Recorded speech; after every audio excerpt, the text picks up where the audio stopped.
Greetings, Goddess Body Mind Spirit community. This is Tyra Omilade, your goddess guru, and y'all know I love helping women align with their life purpose using the power of ancient wisdom and the goddess centered lifestyle. How are you this evening? Yes, let me remove that. Just wanted to come on. I'm coming live every day during April. I don't know if I came live the first few days or how much I've been live before I made the decision to go live. But ever since the day I said I was coming on live, I have been here. Y'all have been here. We are here. So let me see who's here. Hey, Eileen. How are you, Queen? Welcome. Yeah, I'm about to get my hair cut off. I'm done. Oh, yay. Greetings to the goddess Rachel. Glad you are here. Glad y'all are loving the lives. So happy to hear that. I'm loving the lives too. It's like I'm in the middle of taxes. But I was like, you know what? The show must go on. All right. Uh, okay. You've been busy making jewelry all day. Cool, Eileen. That is so very cool. Greetings, Mystic Storm. How are you? Yeah, it said a little side conversation tonight is going to be about my hair. Today, I have decided hair is going to get shortened. I think I'm going to just have it all about the same length as my sides. I am so sensitive to everything. And I don't know, it's just like something going on with my scalp. So I'm just going to take my hair down. And that way I don't really have to care too much about um, using, I don't really use a lot of product on my hair, but definitely taking that down. Even told myself I used to make, especially when I had dreadlocks early on, I would make my own products. So gonna make myself something. I've got to get this together. And the problem is I cannot use anything with scent. I even have to be careful with essential oils. Essential oils will break me out. So, oh my gosh, y'all. So y'all get ready. Get ready. Get ready. So the first thing I want to do is to come on and to talk about this wisdom for this week. So, Lada, this is whose calendar I like to use because Lada, first of all, she's consistent with putting this calendar out. And I don't have to like thumb through this book that it's books that we can use or whatever. But she just makes it easy. She even has descriptions, but I just use this part the most. Um, but she did have last Thursday because I was like, everybody's saying the Jupiter Neptune conjunction is today. And she had it last week, so I don't know if they just had the wrong date or whatever, but that conjunction is now. And so one of the things that I did just want to, hey, baby Boo Grace, welcome, Queen. One of the things I want to really drive home to you all is astrology is a continuum. Usually it's a day or two at the least that something's going to happen, or, a transit, you'll feel the effects of a transit. Mercury is one of those planets, maybe Venus.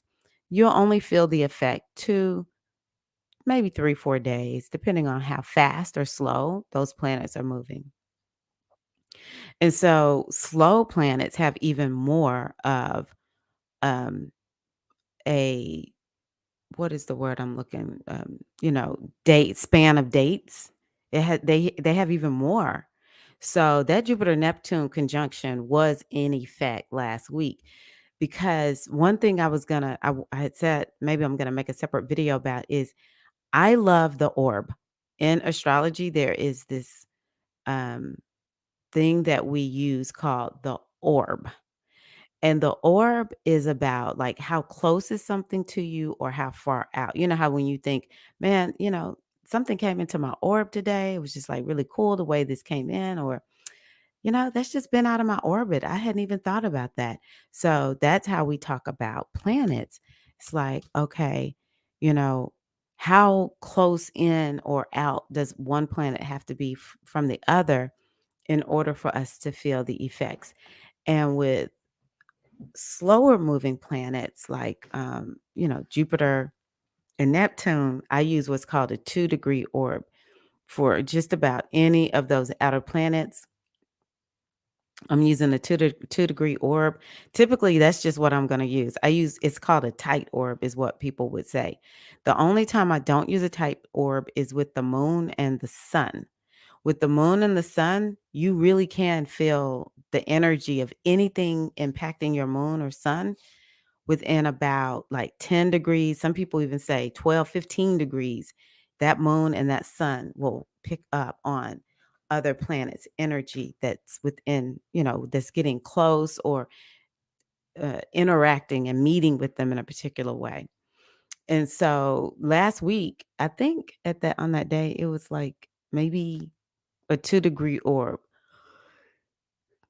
A conjunction is with a tight orb, and it's when they are right there together. So today is the day of the exact conjunction on the 23rd degree. I even heard my astrology teacher say something about that 23rd degree is important.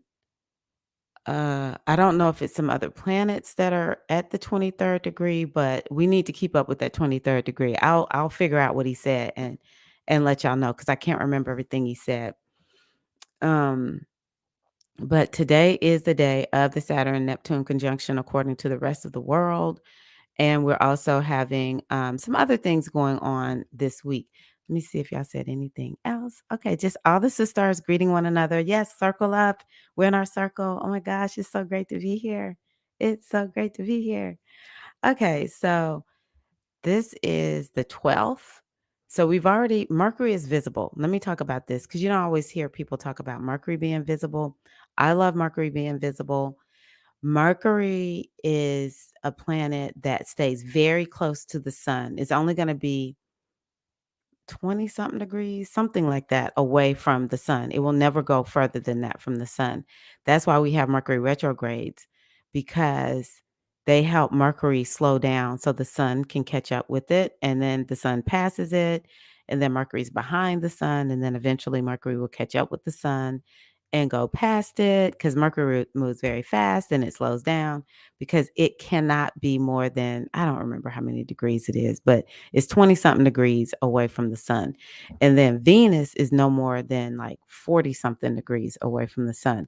So those three planets are always sort of like close together, in some, you know, relatively speaking, when we think about Venus. But Mercury is a planet that spends a lot of time close to the sun. And so it's invisible. Anytime a planet is close to the sun, then it becomes invisible. And when a planet is invisible, its energy is not fully accessible to, those of us here in the world or whatever. And so when Mercury becomes visible, it's very special because it spends a lot of time being invisible. And so whenever I see Mercury as visible, let me tell you, I'm doing mercurial things that I need to get done in my life. This is probably why I feel so inspired to go on ahead and work on these taxes. Because, Mercury is think about Gemini and Virgo. It's about paying attention to the finer detail, collecting bits and, data, bits and pieces of data. Mercury is also about like when we think about Virgo, it's keeping lists. Virgo is an energy that can definitely be about bookkeeping, right? But it's also about communication and writing. It's a business um, planet, to be honest with you, because it's about networking and it's about having skills. And so writing, if you're into being a reporter, and just all the things that Mercury represents, it's like we get so much access to them. The Virgos, and I'm laughing at Eileen because she's a Virgo. The Virgos and the Geminis will feel like they have energy, and anyone who is in a mercurial um, career may feel like this is really good. These are people like, anything Geminian and Virgo-like. So maybe even people who are experts or narrow specialist is what Virgo is. Someone who in Gemini, maybe even people who like are Uber drivers, uh, work the gig economy. Um, these are people who may feel like, oh, I'm like, business is all of a sudden really good. It's because Mercury is delivering for you. And Mercury is in Taurus. So Mercury in Taurus, which Mercury went there on. See, now Lotta got me doubting myself. So I'm getting ready to, can I close? I'm getting ready to pull up my little ephemeris. Mercury went into Taurus on the 10th. Okay, Lotta. um, So Mercury went into Taurus, and so Mercury is the mind, and a lot of it might be about what conversations are we having about whatever said topic is, and yeah, we'll just make it simple. So Mercury in Taurus, and it's visible.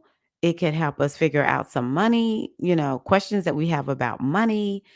Um, it'll put our money on our mind, our self-care, our stuff. Maybe people are like, I just need to get rid of some stuff, or I need to like take inventory and stock of like, what do I have? And, is it purposeful? It might create a lot of conversations about the earth. And because Taurus is the earth. So about the earth, the environment, conservation, um, climate change, anything. Oh, Taurus is it's a very earthy sign, and it has to do with healing. And so it could be conversations about food and healing and self-care. And yeah, maybe you could use the Taurus energy to help your mind. Maybe Taurus is about money. You need to spend some money on your mind. Maybe you need to spend some money um, taking mindfulness classes or something, signing up for a mindfulness course or something like that. Bringing some TLC of some sort to the mind, because Taurus is a sign that has to do with TLC. It could also bring up topics of food, like food for thought, or what kind of foods would help your mind work the best. And maybe we are like, I just want to talk about different ways that people eat, different styles of eating. These kinds of things could be coming up with Taurus, Mercury and Taurus. And it's even more clarity in there because Mercury is visible. So I'm really excited about that. Now, one interesting thing about Mercury being in Taurus, let's see here. Mercury is going to go retrograde uh May 10th. It looks like at the 4th degree of Gemini, and then it's going to go and then it's going to go to the 26th degree of Taurus. So Taurus is really and truly a very important sign, because we have the eclipses there, we have Uranus there, we have Mercury's going to partially retrograde in Taurus. Taurus is a house of interest. And so, yeah, that's something to keep in mind. Uh, so yeah. Um, let's see here. Mercury square Pluto. We're past this one at this point. Mercury square Pluto. Um, just know Mercury square Pluto could have brought up topics that are about maybe power and control. Anything in the mind. It could be bringing up it could have brought up wounding. So think back to like Saturday, Sunday, maybe even yesterday. And did something come up like around the mind, or maybe empowerment issues? Those could have been coming up for you all also. Now, the sun is sextile Saturn. I love that. That's today, in addition to the Jupiter Neptune conjunction, because that will help to bring in a way, some grounding, because Saturn is always gonna bring very sober, grounded energy. And so, but it's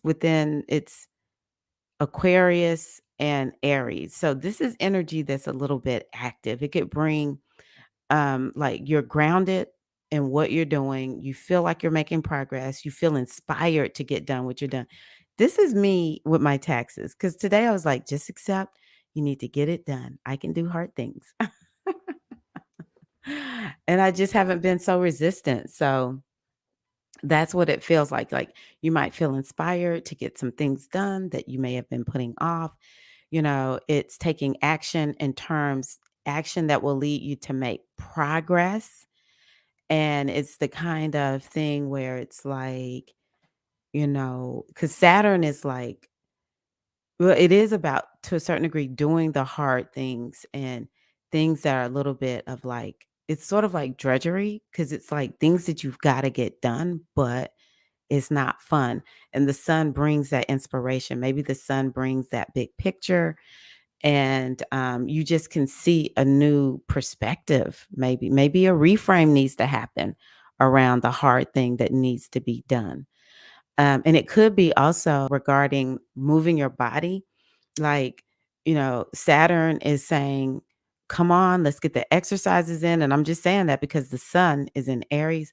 So Saturn is like, come on, let's get this exercise done. We need to make some progress.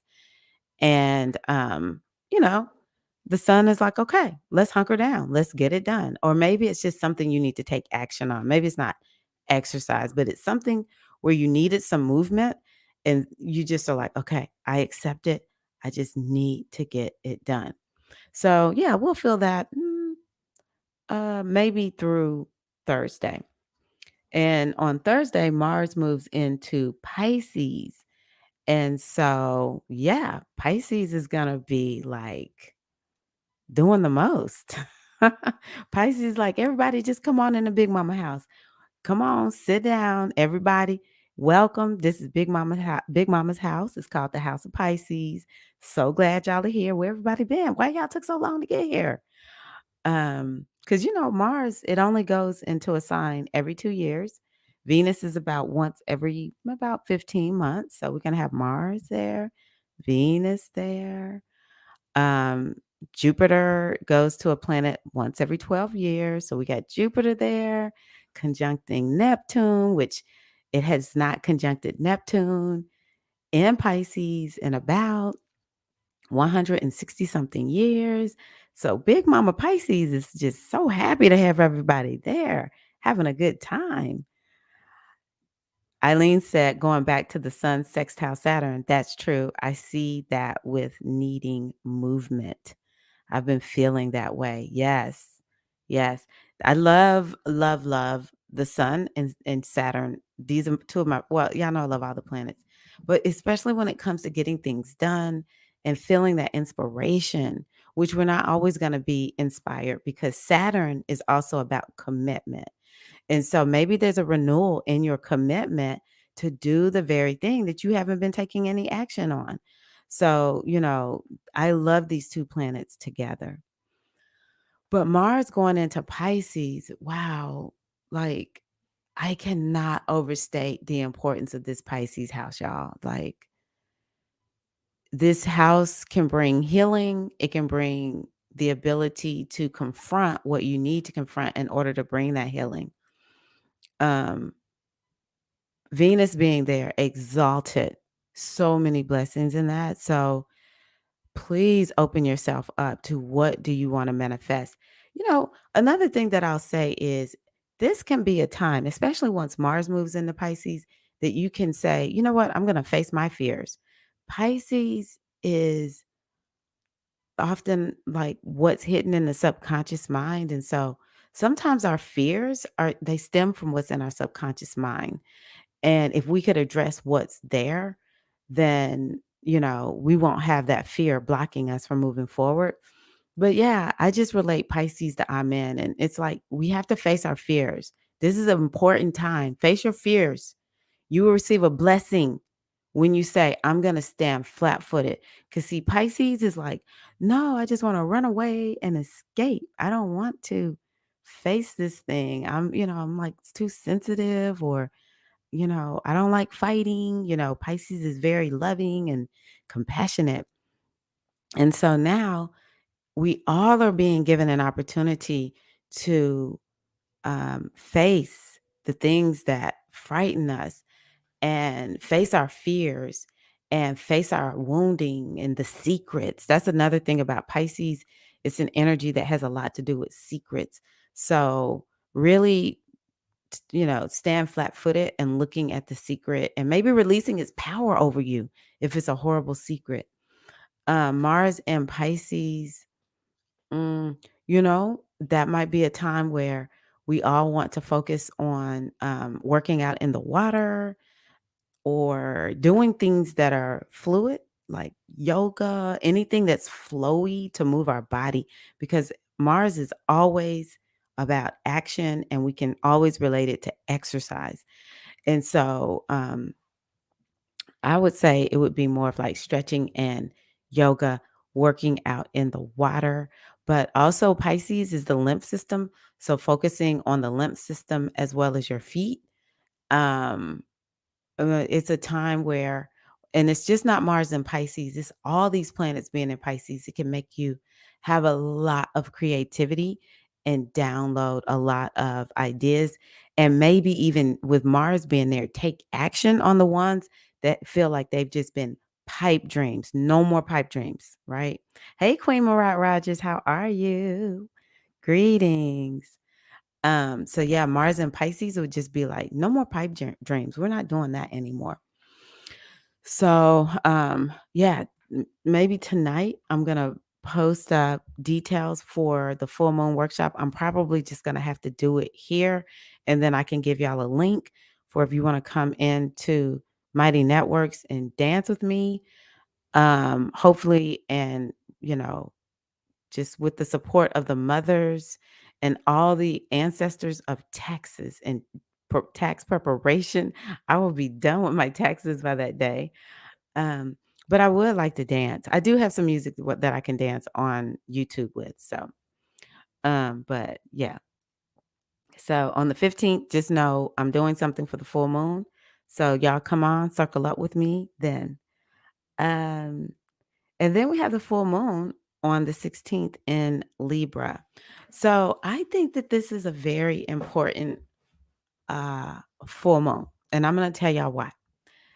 Um, First of all, this moon is 6 months out from anything that we got started off in October. Because, well, yeah. When was that new moon in Libra? It was in the September, beginning of October, that we had a new moon in Libra. And what happened in Libra, in the fall, was the sun met Mars in Libra. And so what happens is, wherever the sun and and Mars meet, it will make that area an area of importance. It will be an area of focus. And so the last time that happened, it happened in Virgo. And I don't remember all the details my teacher talked about, but when I thought about, oh, yes, because it met in Virgo, one of the examples that she used was how, there was, see, Virgo has a lot to do with health and lifestyle. And yeah, I don't remember everything that she related to it, but she talked about how health has been such a huge topic since the Sun Mars met, because they met in Virgo. From there was all this, and also science around the pandemic, and the vaccination development, because Virgo is very scientific. And it was other things that she talked about. It's coming back to me as I speak, how people, because Virgo is very earthy also, and how people were like, I want to start taking better care of myself, and looking for natural remedies over the last 2 years. This was, and from 2021 back 2 years. And then how uh lifestyle was a big topic because, of course, everyone's lifestyle got disrupted for the most part by the pandemic. And so this time they met in Libra. And so this is why it's like, y'all, come on. I want y'all to not forget the transit. This is one of the reasons why I'll say, write something down. These are the things you want to be working on. We'll forget that we even wrote it down. Trust and believe, unless we create a habit of reviewing it. But what will happen is um, we will be able to look and see we set an intention that aligns with the energy, and the energy is like behind our back. And so it makes us be able to manifest more easily. And so Libra is about balance and relationships. And let's see here, it brings up topics of partnerships. And one of my instructors calls this the house. Well, Libra would be related to the seventh house, which has to do with manifestation, which I believe that about Libra. Um, it's about beauty and yeah. It's also about new beginnings, which is one of the reasons it was such a significant conjunction. And so, is there a new beginning that you had happen in October, or maybe some intention that you've set? And you can look at what uh, what this means for you and where you are in the process of manifesting it. Because when we hit the Libra full moon, we are at the full moon phase of that new moon in Libra. Tell me, does that make sense, y'all? Yes, Rachel, we're going to dance. Tell me, does that make sense? We had a new moon in Libra in October. So we are now at the full moon phase of that new moon, which is the full moon in Libra, which happens in April. And then, so that was the waxing phase, and now there's going to be a waning phase. But I just want you to think, did you set some new intention back in October? What were you doing in October? And do you see the results of it now? One intention I probably set, because that Libra is in my 12th house, was more hypnosis, either for myself or working on the subconscious mind. And more hypnosis and me doing it for other people. Now I'm going to tell you this. Um, this maybe this past weekend, I said to myself, "You're not using all the tools that you have." My one of my priestess sisters said to me one time, "Use the tools you have." That was all the wisdom that she had for me in the moment. I'm like, "Really?" I have never forgotten it. Use the tools you have. And so I was like, if I'm struggling so much with working out and eating, I need to go use some of this hypnosis, subliminals, NLP, all that. So it's just interesting that I didn't even know I was going to say this tonight, but I already see the results happening because it is, I downloaded all these subliminals. I'm going to make my own, but I downloaded some subliminals. And I just started doing things that I know help to create change. Um, let me see here. I'm, I'm gonna see if I can touch on.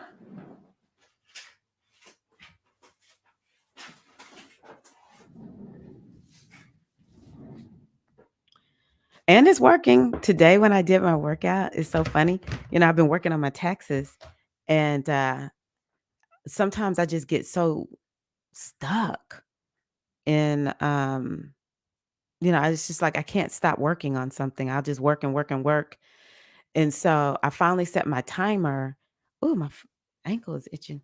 I finally set my timer, and um as I was working out, I was talking to myself and everything, and I was telling myself, "Man, I love working out. It feels so good to work out." And I seriously meant it. I was like, "Okay." And the fact that I was like, "Oh, I'm going to get my workout in. I don't care what kind of taxes I got going on." That's a shift, y'all. That's a shift. Shift happens. Shift happens. Hi, Sharon. How are you? Okay. So what I'm gonna do just really quickly is to talk about which I'm gonna do this for hold on. I was about to do the very wrong thing. A very wrong thing. I've been doing hypnosis and subliminals for weight loss, and I've noticed a change in my habits. Yes, Mystic Storm, and just keep doing them. Like sometimes, some of the tracks I download, they'll say, do this for 17 days, 21 days. Listen to this, for 21 days straight. Um, and so, yeah. And actually, y'all let me know if you would be interested in something like this. I have been wondering what hypnosis do I need to bring? Hey, Libra spirit. April, the amazing super VA is here. Libra spirit, what's up, queen? Um, but yeah, I have been working on figuring out what hypnosis and NLP package I need to put together. And I was sort of thinking about starting out with weight loss. So let me know who's interested in a weight loss hypnosis package. And, we can do some NLP in that also. I probably need to come on and talk about them a little bit more.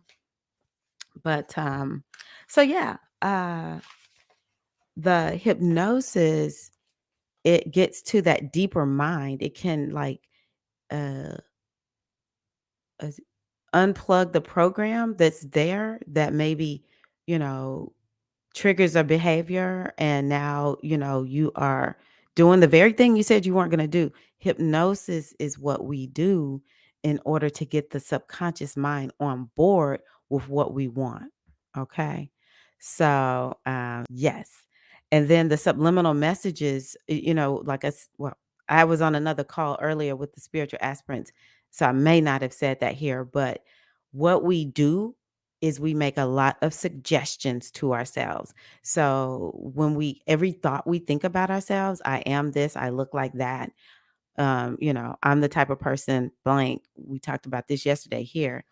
Then we really want to be cautious about the words that we are using to describe ourselves, because the subconscious mind, especially the more we do it over and over and over, it is like, this is what she wants. She wants more of fill in the blank. You know why she wants it?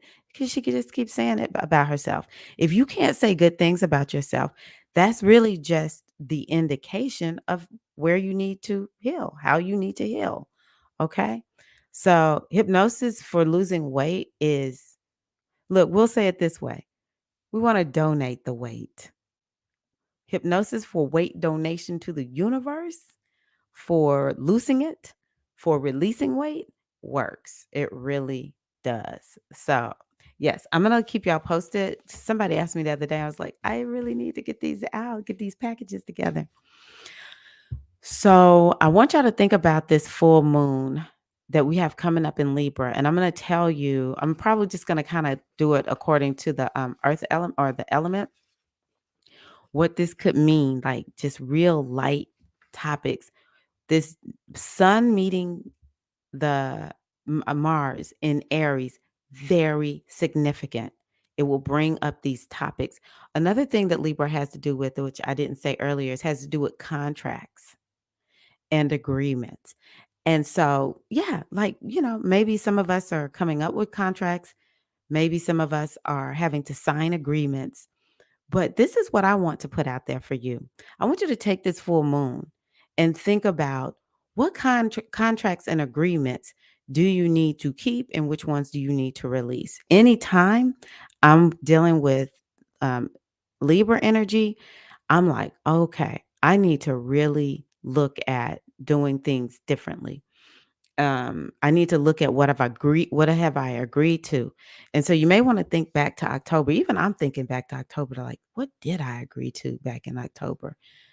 I think I agreed to work with April. I don't know if I found April the Amazing VA in October. It seems like it was around that time we started talking. And so yeah, I'm working with April the Amazing VA. I'm pretty sure I said something around the 12th house because I know that that's the house that it rules. So for The earth signs, let's see here. Libra, I don't know why I can't see Libra on here. Libra has to do with work and money and career. So you may want to be looking at those areas. Also, lifestyle for those signs. Work, money, career, lifestyle. That's what this full moon is going to be about for you. And you want to think back to October as best you can. Maybe go look at your calendar, look at your journal, maybe go look at your history of, if you can go back that far and look at what were you looking at in October. Maybe go look at your social media and look at what was on your mind, because it might give you an indication of what you decided to work on, even if it was unconsciously. And now at this full moon, you get to look at, where are you in this area? So all of the earth signs, you want to be looking at your money, you want to be looking at career and work, lifestyle. How are you taking care of yourself? This full moon is going to give you an opportunity to maybe switch your agreements in some kind of way in what you're doing. And for the water signs, Libra is in the houses that have to do with emotion and that inner work that we do. So this full moon may be very, very emotional for the water signs. Um, but yeah, Libra is, maybe the water signs need to bring more balance to their emotions. Maybe you have made some type of agreement and it acts out through, or it was locked in through an emotion. And so this full moon might be able to help you with that. Maybe you committed to healing yourself in some way. I can assure you, every time I get a chance to set an intention, I'm making one about my lifestyle and my body, because this is very, like, I'm like, no, I've got to get this together. Not together. Let me say that, not say that. Because that's making a suggestion to my body that something is wrong. I have decided that my weight is going to be less than what it is. I'm going to exercise every day and I'm going to eat in a very beneficial way, whatever that looks like for me. So that's what I mean. And so I know for a fact I did set some stuff off, and I can honestly say I'm feeling like I'm seeing some results. So come this new moon in Libra in the fall, I plan on setting a new goal. Right now, I'm like, come on, 170. I need you to turn up. Need you to turn up. So for the air signs, for sure, the Libras, that was a whole new start for the Libras. Libra should be sprinting. Libra should be on hot on something. Now you got to look at all your signs, because this is a mixture. You're going to be feeling it from your moon, from your sun sign, from your ascendant. Okay. But one thing that I thought was really interesting is my astrology teacher said that Libras are very much, about partnership. But this meeting in Libra might make Libras feel like they have to stand on their own 2 feet. And you, or maybe you just got to go do it yourself. You can't take everybody. Like, folks ain't willing to go, you're not going to drag them. You just going to go on ahead and go and get it done. So it might make Libras a little bit more independent. Geminians may be more focused on, maybe Geminians started a new hobby. I remember it was right around that time, I think, that my younger son started saying, because he's a Gemini, I really want to major in art. Because this fifth house, is a very artsy house for Geminis. Could bring something about dating. And then for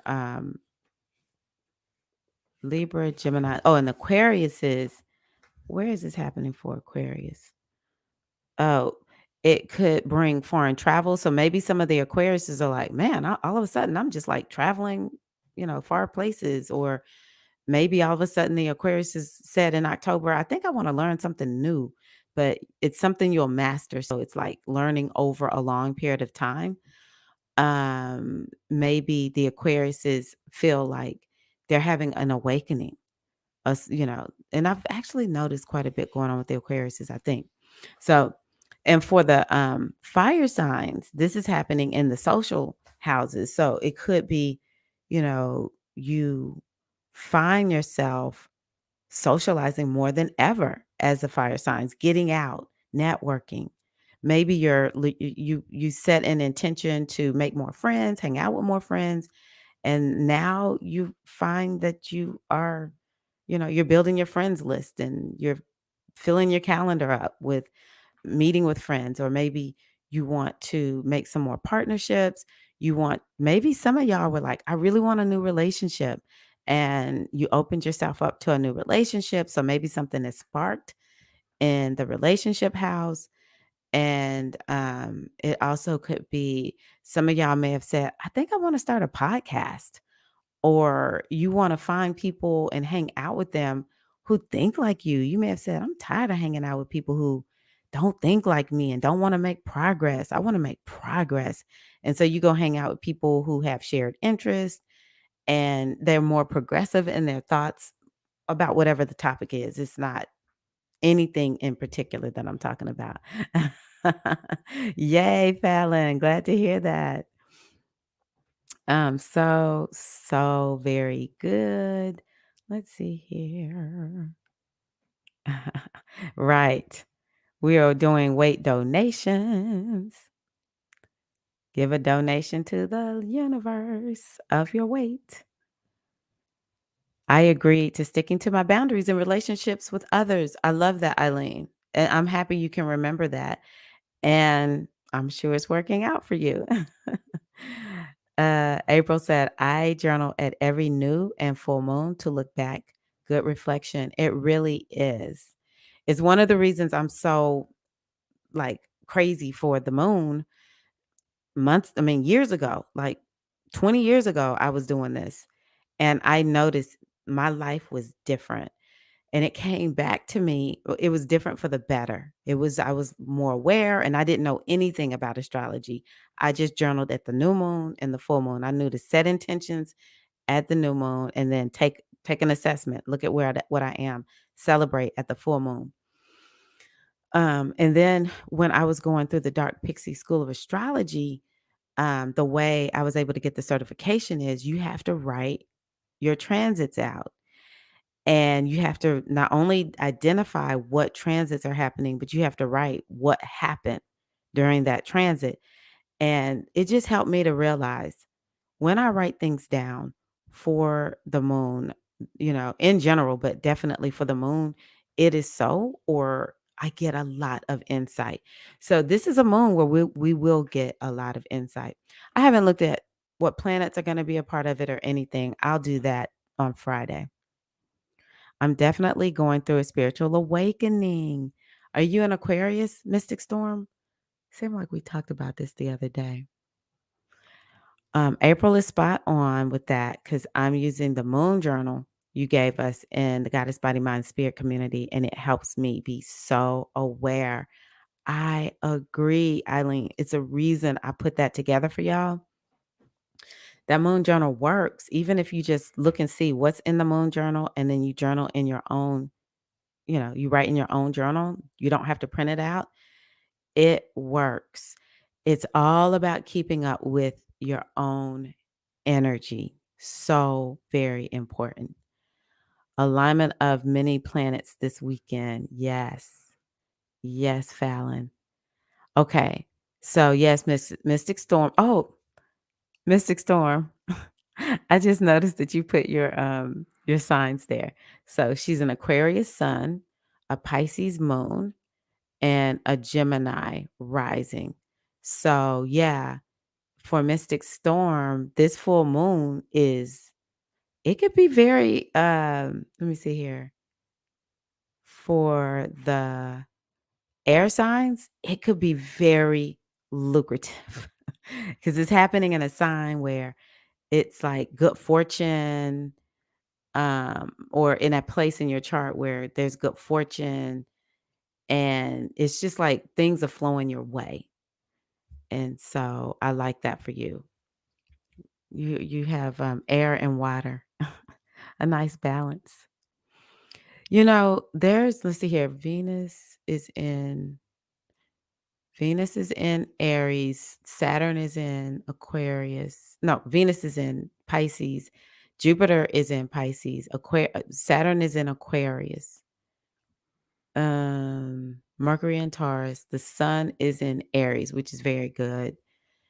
And seemed like it was something else. So this is a nice planetary alignment. And all the planets are moving direct. I think it's at the end of this month that Pluto goes retrograde. So it's a lot of forward movement right now that's working in our favor. And it just feels like go, go, go, go, go, go, go energy. So let's see here. Mercury goes retrograde in May. Neptune goes retrograde, Saturn retrograde. So by June, things will be slowed down a little bit. So yeah, going ahead and take advantage of the planets not only being direct, but being direct in places that are pretty good for them. Mars is good in Pisces too. It doesn't have a problem being in Pisces. So let me pull. I need to commit to using Dark Pixie monthly worksheets to understand my transits. Yes, that's where I started, to be honest with you. Wait a minute, was it those worksheets? She used to have those worksheets on subscription. I used to pay for those worksheets. That's how much I love those worksheets. And she brought them back because one time I mentioned to her, where are those worksheets? I love those worksheets. Uh, I received that. Thank you. I've seen a shift in my fortune. Very nice, Mystic Storm. Another thing that I love for you is we've got all this energy in Pisces. Let me see here. Gemini, Pisces for Gemini. Oh my gosh. Pisces for Gemini rising. That's in your house of career. So a lot of uh a lot of good fortune can come to you in your career. I'm excited for you. But then, Gemini, that's where the eclipses were last. So I just encourage you to continue to shift your identity, Mystic Storm. And yes, they're free now. Lucky you, Eileen. So the affirmations for this week. I love this one. I am resourceful. I am resourceful. I'm gonna see if I can pull this up. Um, I use creative methods to construct the best possible life. What does I am resourceful mean to you? Just give me a quick sentence because it's important for you to, you know, identify what that means. Here it is. I am resourceful. I use creative methods to construct the best possible life. I am resourceful. So, one resource that I want to offer to you is hold on, let me see. Somebody said something. Okay. One resource that I want to offer to you comes from the Odu out of the Ifa tradition, O'Shea. And O'Shea talks about taking the wounds and the past hurts and pains and composting them and turning them into a lesson. And in the hypnosis world, the NLP world, we talk about how it's actually not people are who can't do stuff. It's just people who are under resourced. And once you help a person tap into especially their inner resources, they are unstoppable. And we want to think about the little acorn and how it has everything in it in order for it to become a mighty oak. You are no different. You are just like that tiny acorn. You have unlimited potential. And you have within you multiple resources that you have created, but it does take, because O'Shea is about a reframe, it does take reframing how you look at that thing that happened to you in the past. I'm going to give you another resource that O'Shea could speak to. When you stop and take account of your life, how we say, the folks say in the Christian church, when I look back over my life, you can think about all of the opportunities and experiences that you've had. And what did you bring from that? How did you grow from it? It's a resource. So I remember one of my coaches, in helping us to identify in business, they talk about the ideal client, your five-star client, the ideal customer avatar, the person who lights you up to work with. And, this is the person that is best for what I have to offer. And what she was saying, because a lot of us were so new, she was like, you have more resources than you think.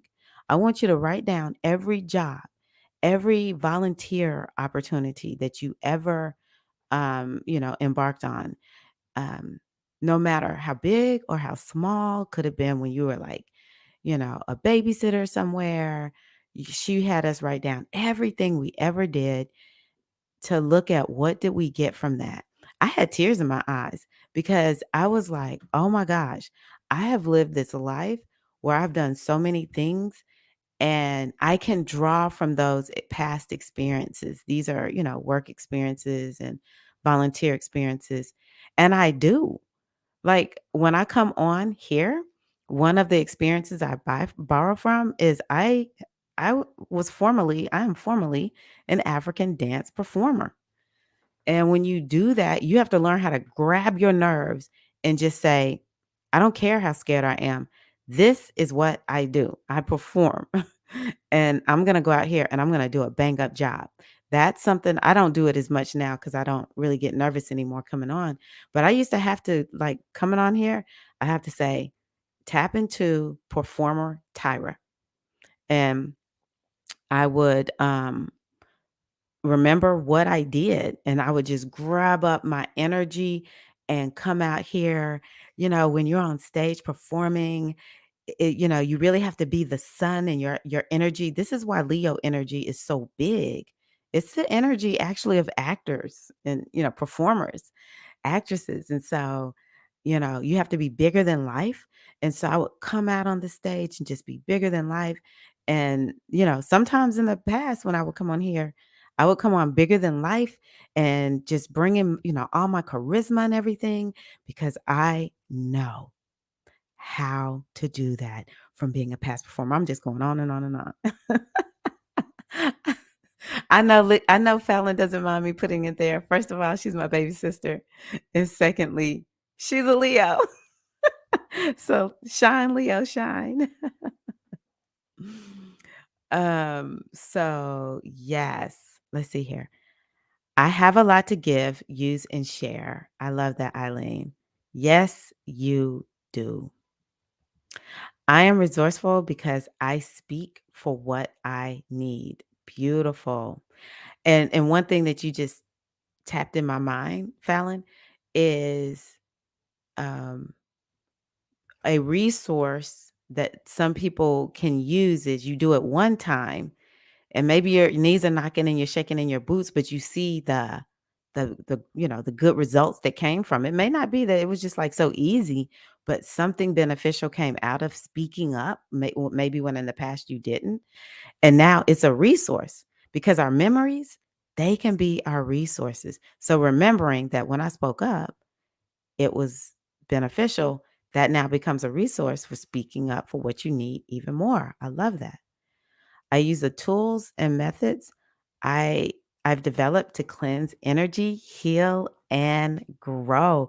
And I love that you developed these. Nice mystic storm spirituality. Queen Marat Rogers, I'm so grateful. Wait a minute, did I meet something? Seeing it published? Okay.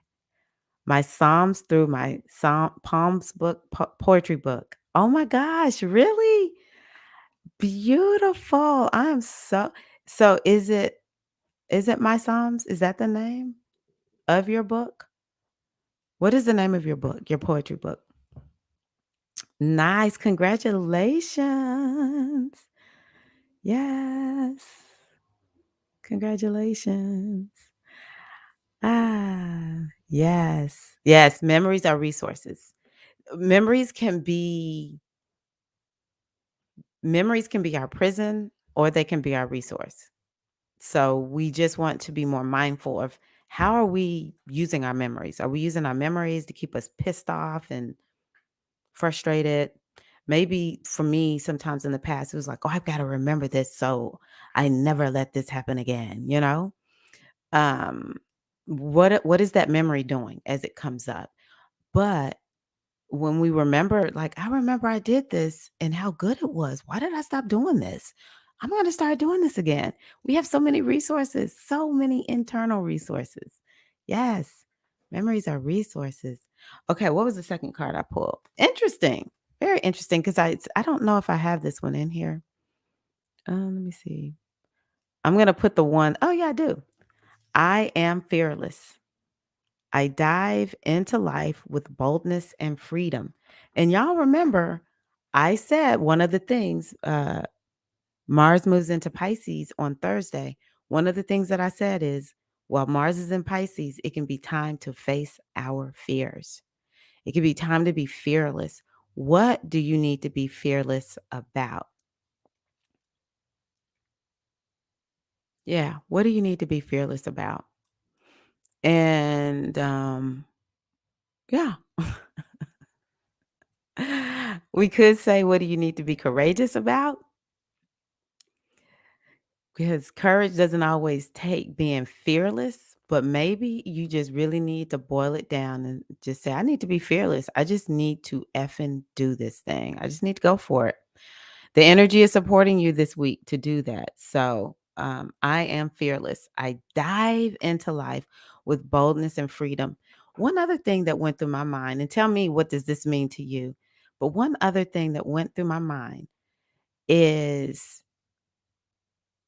it was the picture of the skydiver, people who go up and skydive, and what they have to confront in order to actually jump off that plane. And I don't think I've ever heard someone who did skydiving say that they hated it. They say it was one of the best things that they ever did because I dive into life. Oh, I need to correct that. I dive into life with boldness and freedom.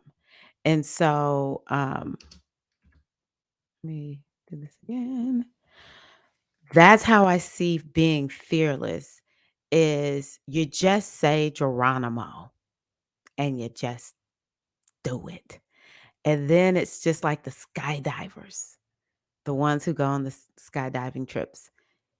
They come down and they see the world in a different way. I would imagine this is part of what it is. You're free floating out there, in the sky. And it's a complete act of surrender because most people who skydive have to, depend on the person that they're skydiving with. And it's just a period of freedom. So that's how I see it. Let's use the skydive analogy this week. How do you need to skydive this week? What do you need to be a skydiver in this week? That's how we look at that. Hey, Ashley, welcome. Okay. So I'm holding you accountable. April, the super VA, saying no. Have you done human design, April? I honestly don't know much about human design. I went through somebody's course and I was just like, I know astrology. I'm just going to stick with astrology because this is way too much. But the one thing that I took away from it was there are people who are generators, which is what I am. I know there's like manifesting generators and then there's some other stuff, but there's like this baseline that we all have. And my baseline is generators.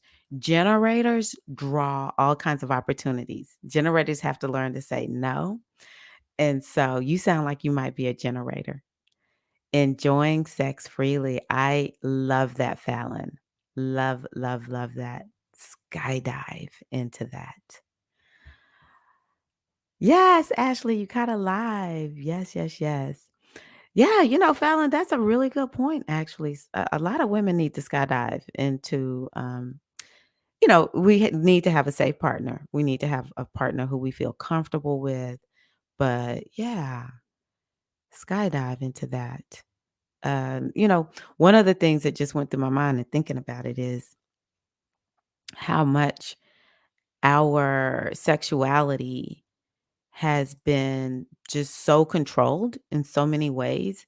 And so to break through that, because, you control a woman's sexuality and sex organs and her body in general, but especially this sexual energy. And this is a woman who is tamed. She's going to be tamed to a certain degree.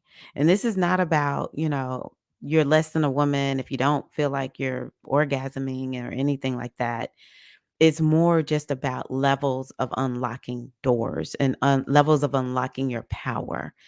And so, it's so important for us to be open to having our sexual energy unlocked because some of it is locked up because this is how we've been trained to be like good girls don't do fill in the blank or you women who come off like this, and then there's all this confusion because on the one hand, you don't want the woman to be too loose, or you don't want to be perceived as too loose, and then on the other hand, you don't want a woman who is sexually free is definitely, desired in the bedroom. So, um it's really important, I think, to become comfortable with your sexual energy, however that looks for you, however that works for you.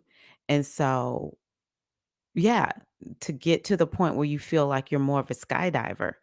And some people are going to be, more sexual. They want sex more. Some people don't. Like seriously, some people have planets and aspects that limit their urge to have sex, and that's okay too. The only thing that I encourage you to do is just be real comfortable in your sexuality and how you express your sexuality, when you are intimate with another, um, where you are very comfortable in just what's going on. Um, so yeah, cool, cool, cool. Mhm. Okay, so Ashley knows that she's a manifesting generator.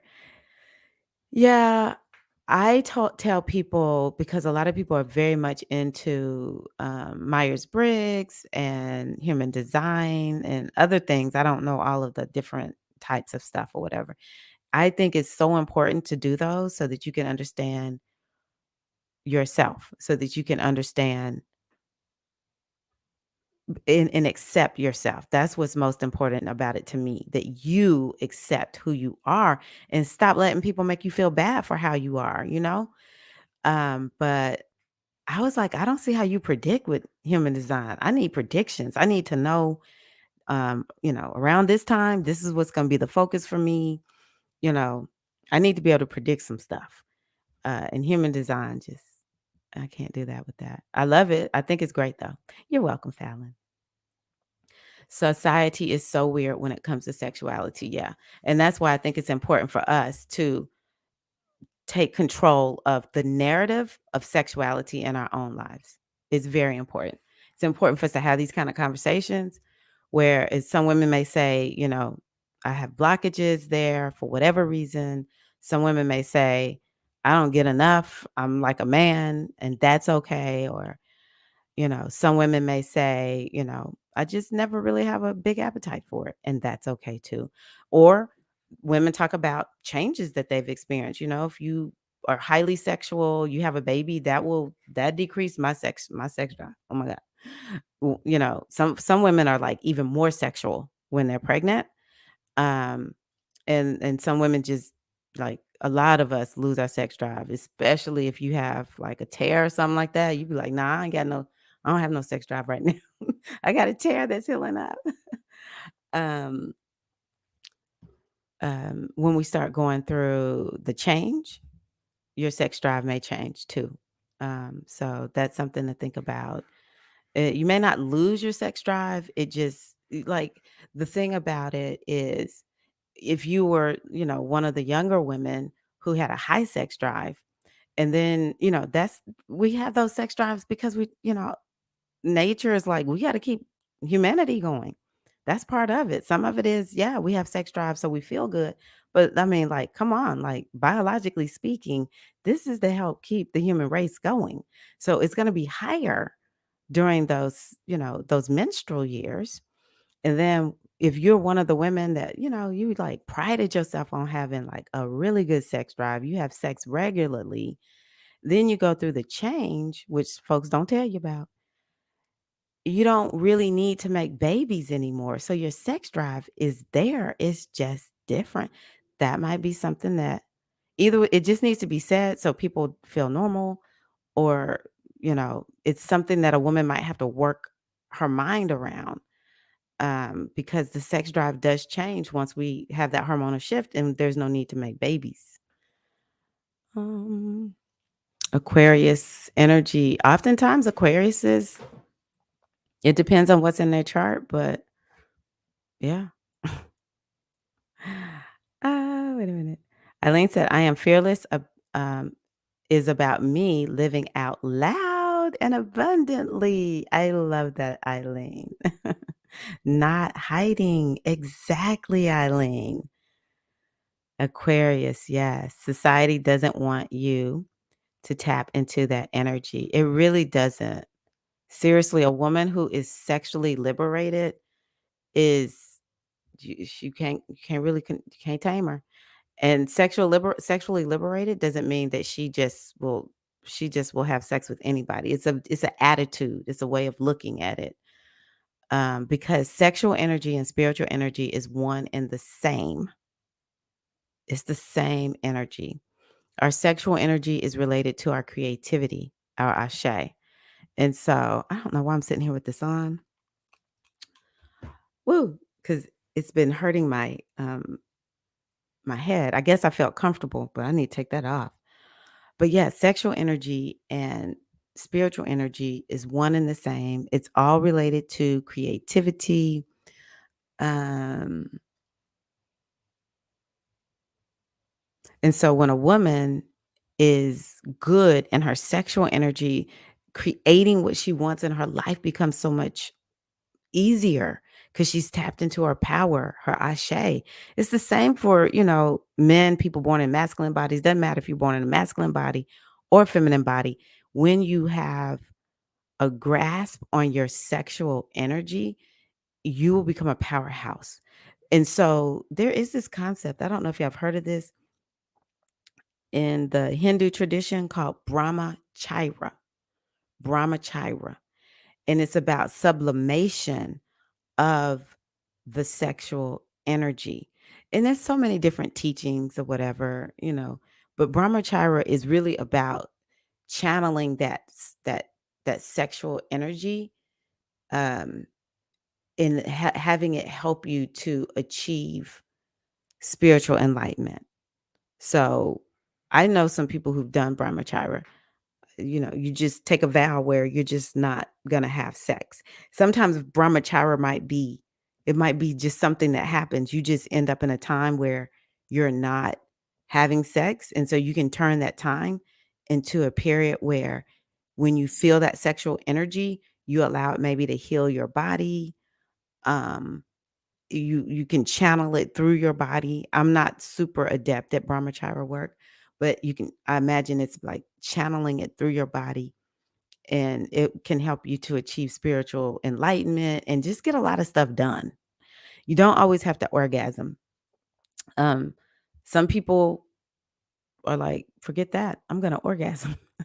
And then they'll channel their sexual energy. Like they'll imagine the energy is going into their,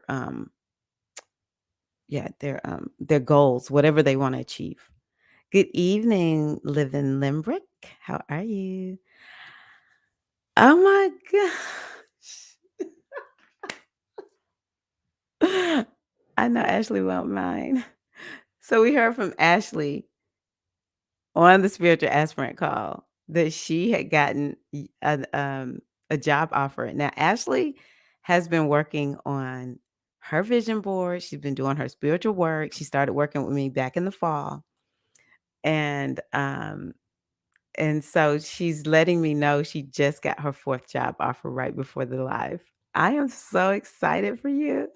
Yes, must be Neptune and Jupiter, because that's one of the things she's been wanting to manifest, a new job.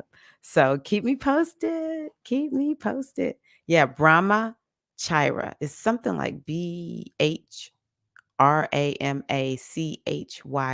or something like that. Brahma Chira.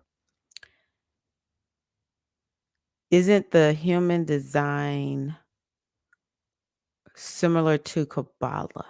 I never thought about that, but I think it is. And it does draw on other stuff. Like, I don't understand why this thing is like so popular, but people love it, especially for Black women. Exactly, Fallon. Exactly. Especially. And when you said that, it made me think about one of the reasons it's especially important for us is because so many of our ancestors didn't have sovereignty over their body. They didn't have agency over their bodies.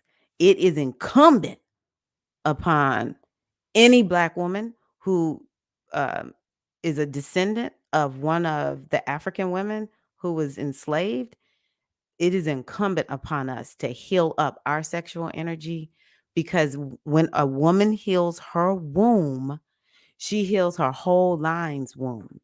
All the women who came before her, all those wombs that she came through to get here, that energy, when you heal your womb, it goes back into your mama's womb, your grandmama's womb. My godmother had initially said, we just work with our maternal side. I honor that. And I say, I don't care. My healing work goes back on my paternal side, the maternal part of my paternal side. Because I knew my grandmother on my dad, my dad's mom, and I'm sending healing back to her womb. She comes from some craziness. So I'm sending it back to all my ancestors. But also, the all is one concept. If I heal my womb, now Fallon's womb is more healed up. Eileen's womb is more healed up. Mystic Storm and Ashley, everybody's womb is more healed up when I heal up my womb.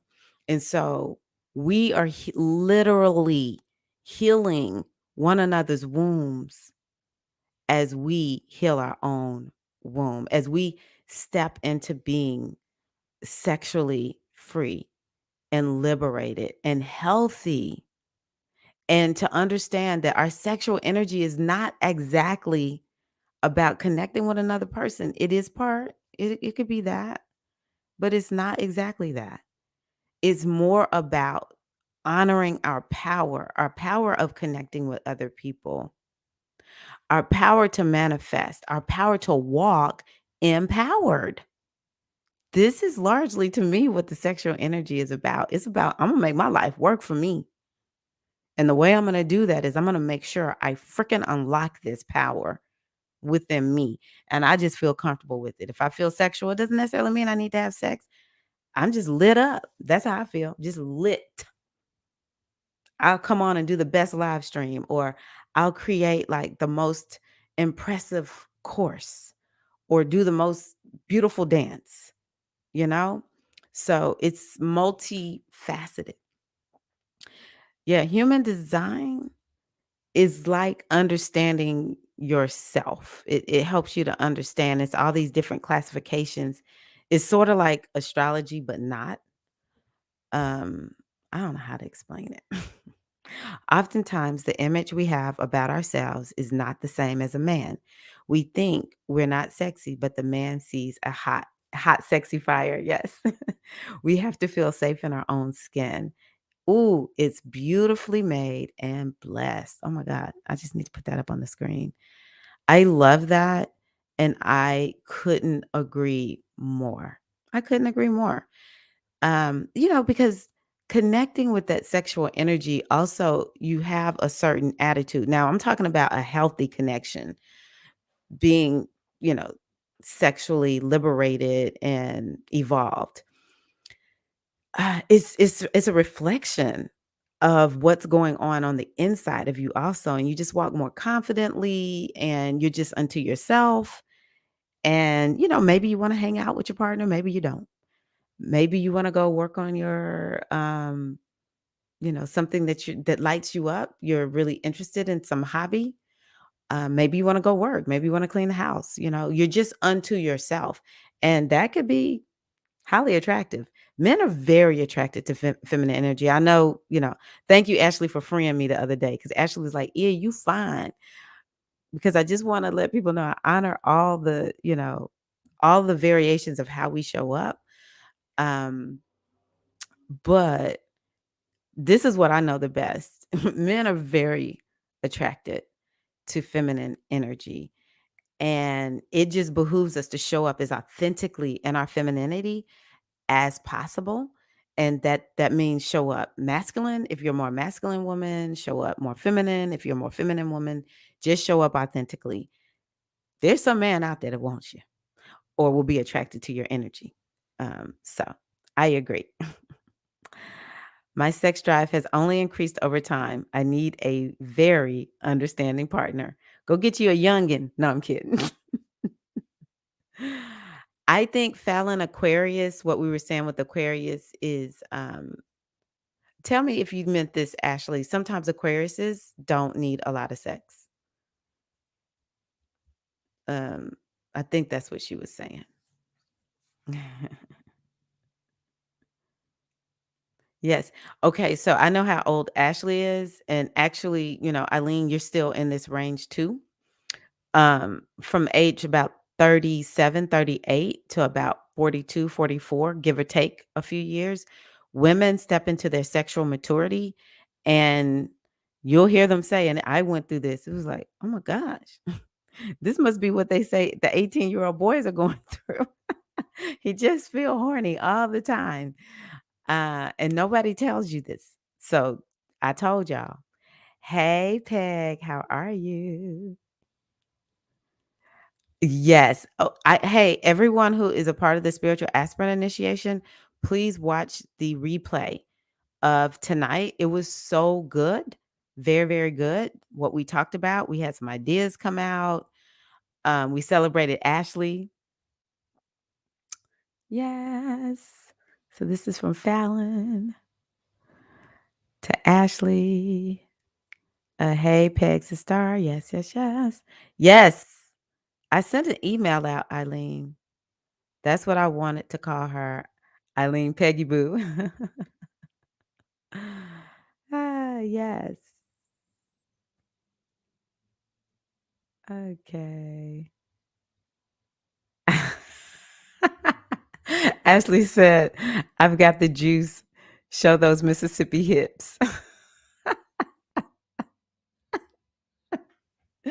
Yes, Ashley, I got Mississippi hips for real. Are you saying the same about you, Fallon? Or go get somebody younger. Maybe that's what you're laughing at. With an Aquarius moon, I know the sex drive was very low. It was very natural for that person, though. Yeah. Yeah. I'm gonna tell y'all something. Um, the hold on, who is this? Um, the the 50s is not shabby. I want to give y'all something to look forward to. 50s ain't too shabby. Okay, yes, Fallon. That's right. That's because you're in that phase. That's why I told y'all. That's why I told y'all that. Because I know y'all need to know and understand. There's nothing wrong. My godmother said she knew somebody who, once they got in that range, um, started dating somebody who was like 21. She was like, it's very common. You'll see a woman, and actually, I saw several of my friends divorce during that time. And I don't know if y'all know this, but one of the statistics that I've heard is the women will a lot of times be the one who initiates the divorce, not the man. And I see them with other men. I'm like, okay, they got a new boo, new husband, and everything.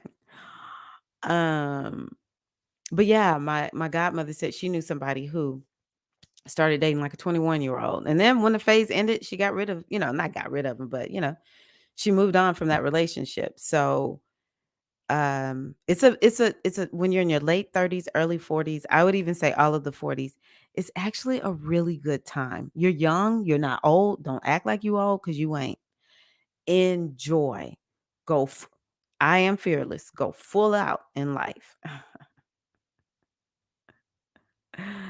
Ah, I love it. Eileen got all caught up in making that jewelry today. Beautiful. Beautiful. Okay, y'all. So this has been awesome. I'm wishing you a great week. If you're watching it now, you may want to go back to the beginning. I talked a little bit about the astrology. We went over what we go over? The affirmations. So thank y'all for being here. I do have to put this on to sign off, but let's see here. Yeah, tomorrow is Wednesday. So yeah, okay. I'll be back on Wednesday. Don't know what I'm going to talk about, but I'll be here. So thank y'all so much. You're amazing. I appreciate you all, and I wish you an amazing April. Well, now 12th through the 16th. Happy full moon week. May you open yourself up to realize all of the blessings that have been flowing into your life. Please look for the post that I'll make about you coming and joining me for my full moon circle and workshop. I love to have you there. You all are amazing. Thank you all so much. Have a wonderful evening. Peace and love.